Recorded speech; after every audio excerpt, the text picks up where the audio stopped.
Yo! What's up mga idol? So ngayon, panibagong video at panibagong tattoo na naman tayo mga idols, no? So ngayon, shout out nga pala sa ating napaka-special na client mga idol, na si Idol Aljun. So muling nagbabalik mga idol, no? So yan, syempre shout out din sa ating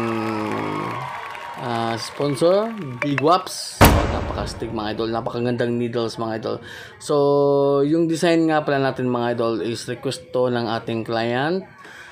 Yung gusto niyang mangyari is food dog. So may design siya mga idol, pero may kinuha tayo konti para hindi naman kuwang-kuha talaga, no? At yun, medyo mahirap to mga idol kasi nga kailangan nating palutawin yung color kasi nga medyo tan skin si Idol Aljun. So yun, kaya dapat yun nga, dapat palutawin yung color na gagawin natin dito, no? Kasi nga colored to eh. Tapos ganun pa rin, apat na klase yung needles na ginamit natin dito mga idol. Apat na klase, no? So apat na size.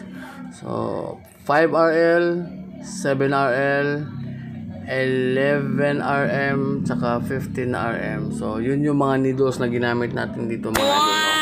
So at syempre yung ink din na ginamit natin dito is yung brand mga idol, kasi marami din nagtatanong mga idol kung anong brand daw na ink yung ginagamit ko kapag ako yung nagko-colored. So ano lang yan mga idol, mga Eternal from Esgun Tattoo Supply. So yun mga idol. At syempre dyan na part mga idol, nag-highlights na tayo dyan.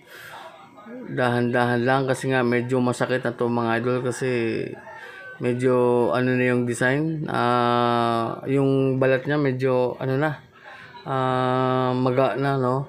So yun, after ng 8 oras, 8 hours of session mga idol, so yan yung aming final result.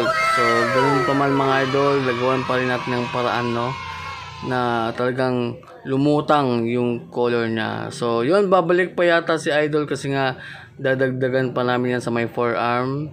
So full sleeve project yung gagawin namin dito. At syempre ganun pa rin, sa gusto magpatato, mag-comment na at mag-inquire now na.